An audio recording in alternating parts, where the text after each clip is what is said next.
guys, good afternoon. Ang anak kong bagong tuli, ayan, ang sarap ng tulog.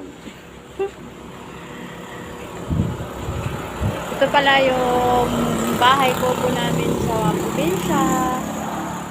Simple. Ayan, ayan yung alaga naming aso. Yan, hi Whitey. Yan, nagpapahinga siya. At saka yun naman yung alaga naming pusa. Ang sarap ng tulog. Nasa sala.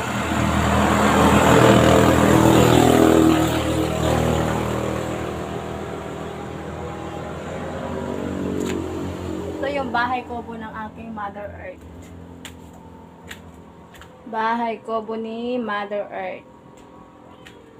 Dito lumaki ang aking anak dahil ang nanay ko ang nag-alaga sa kanya mula nung bata pa siya dahil ako ay nagtrabaho sa malayong lugar.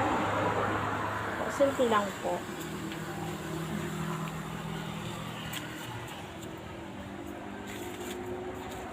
Ito yung bahay namin sa bukid.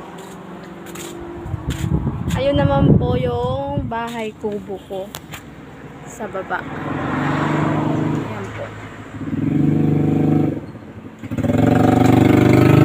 Bahay. Nasa baba po yung aking bahay kubo. Marami po akong tanim na mga halaman dahil ako po ay isang plantitas. Ayan po.